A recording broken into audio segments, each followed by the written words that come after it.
안녕하세요, 화쌤입니다. 오늘은 종합소득세 계산을 하시면서 소득공제로 적용받을 수 있는 인적공제, 연금보험료공제, 특별공제, 기타 공제에 대해서 한번 알아보겠습니다. 시작 전에 2편 영상까지 영상을 보셨다면 개인사업자 및 자영업자분들이 종합소득세 금액은 총 수입 빼기 필요 경비로 계산이 된다 라는 건 이제 다들 이해하셨죠? 오늘 영상의 시작이 종합소득 금액부터 계산이 되고 절세할 수 있는 부분이기 때문에 이해를 돕기 위해 이전 영상들을 보고 오시면 더욱 좋습니다. 종합소득 금액, 실제 소득에서 세법에서 정해준 항목에 해당한다면 소득공제로 소득금액에서 일정 금액을 빼주는 것을 말합니다. 소득공제를 잘 준비하신다면 절세를 할 수 있겠죠? 이러한 소득공제에는 첫 번째, 인적공제, 두 번째, 연금보험료공제, 세 번째, 특별공제, 네 번째, 기타공제 이렇게 소득공제를 적용받을 수 있는 부분에 대해서 순차적으로 알아보도록 하겠습니다. 자, 첫 번째 인적공제입니다. 인적공제는 종합소득세 신고를 하시는 분들이라면 대부분 알고 있고 연말정산을 할 때 적용하는 소득공제랑 동일한 내용을 가지고 있습니다. 인적공제 중 기본공제입니다. 인적공제는 공제 대상자와 공제액, 공제 요건을 확인하시면서 해당이 되는지 여부를 확인하시면 됩니다. 기본공제에는 본인, 배우자, 부양가족이 있습니다. 그에 따른 공제액과 공제 요건은 지금 화면을 체크하시면 됩니다. 인적공제 추가공제입니다. 추가공제에는 경로우대, 장애인, 부녀자, 한부모가 있습니다. 그에 따른 공제액과 공제 요건은 보시는 화면을 체크하셔서 적용하시면 됩니다. 기본공제와 추가공제를 보면 종합소득 금액 100만 원 이하, 3천만 원 이하 이런 조건들이 보이시죠? 이때 이 조건이 말하는 종합소득 금액은 앞선 영상에서 배운 이자소득, 배당소득, 사업소득, 근로소득, 연금소득, 기타 소득의 경비를 빼고 나온 금액을 말합니다. 소득과 소득 금액이 다르다는 건 하셈텍스 구독자님들은 이제 다들 아실 거라 생각해요. 소득에서 경비를 뺀 게 소득 금액인 거 잊으시면 안 됩니다.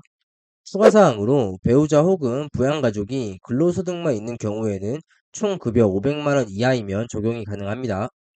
예를 들어서 세대주인 종합소득 금액이 3천만 원이 있는 신고자 본인 여성과 총 급여가 800만 원 있는 배우자 남편이 있고 20세 이하 소득이 없는 자녀가 있는 경우에 인적공제를 계산해 본다면 본인 150만 원, 배우자 0원, 자녀 150만 원, 분여자 공제 배우자 있기 때문에 50만 원 이렇게 총 350만 원의 인적공제를 적용받으실 수 있습니다.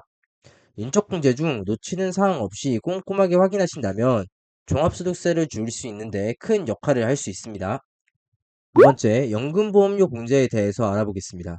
연금보험료 공제는 종합소득세 신고를 하시는 납세자 본인 명의로 가입된 국민연금 중 본인이 납부하는 보험료 전액을 공제받을 수 있는 소득공제입니다.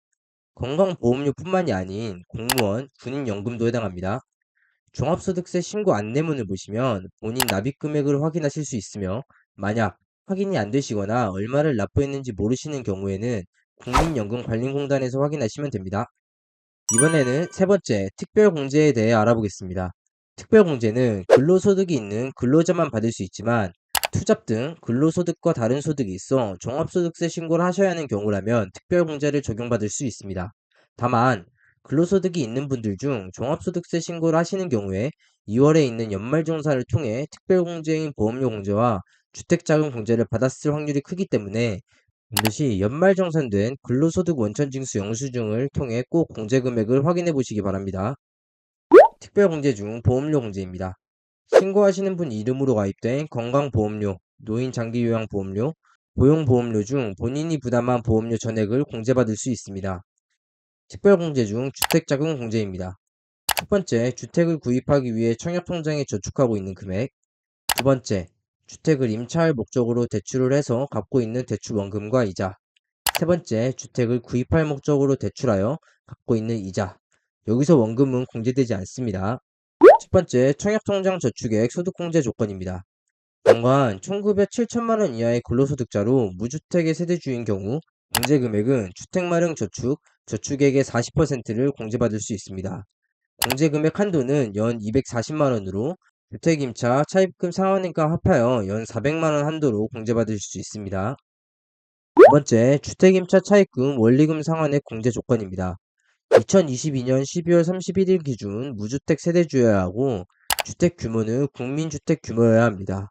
이제 이런 거는 네이버 이런 곳에서 국민주택 규모를 검색해 보셔야 합니다. 그리고 공제 금액은 주택 임차 차입금 원리금 상환액의 40%를 공제받으실 수 있고, 공제액 한도는 주택마련 저축액과 합하여 연 400만 원까지 공제를 받으실 수 있습니다. 세 번째, 주택을 구입할 목적으로 대출한 대출이자. 여기서 원금은 포함이 안 됩니다.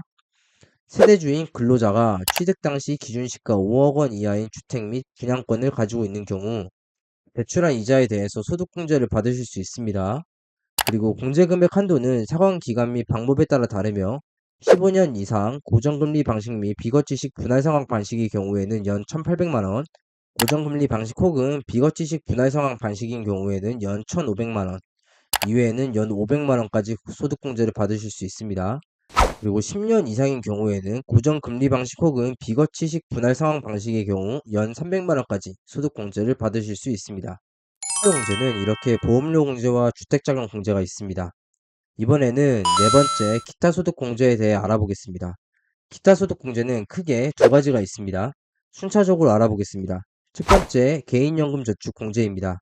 개인연금 저축 공제는 2000년 12월 31일 이전에 개인연금 저축 공제에 가입한 근로자가 개인연금 저축 납입액의 40%, 72만 원 한도로 이제 소득 공제를 받을 수 있는 것을 말합니다.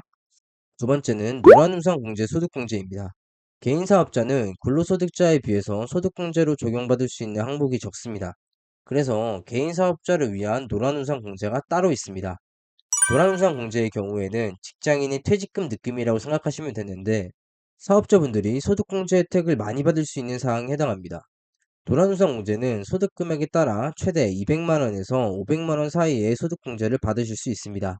사업소득 금액이 4천만 원 이하인 경우에는 최대 500만 원, 사업소득 금액이 4천만 원에서 1억 원 이하인 경우에는 최대 300만 원, 사업소득 금액이 1억 원을 초과하는 경우에는 최대 200만 원까지 소득공제를 받으실 수 있습니다.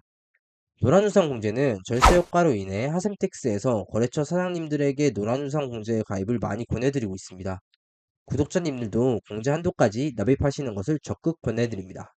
자, 이렇게 오늘 알아본 소득공제를 종합소득 금액에서 빼면 종합소득 과세표준이라는 것이 나옵니다. 이제 종합소득 과세표준에 종합소득세율을 계산하면 산출세액이 나오는데요. 종합소득세율과 산출세액편은 다음 시리즈에서 자세히 알아보도록 하겠습니다. 오늘 영상에서 개인사업자, 자영업자분들과 함께 소득공제에 대해서 알아보았습니다. 소득공제의 경우 어떻게 적용하는지에 따라 다음 영상에서 배울 과세표준을 줄여 납부세액을 줄일 수 있는 절세 포인트 중 하나에 해당합니다. 놓치는 부분 없이 신고를 하실 때 점검해 보시기 바랍니다. 오늘 영상이 도움이 되셨다면 좋아요와 하sem택스, 구독 한 번씩만 해주시면 정말 큰 힘이 되니 한 번씩만 부탁드리겠습니다. 감사합니다.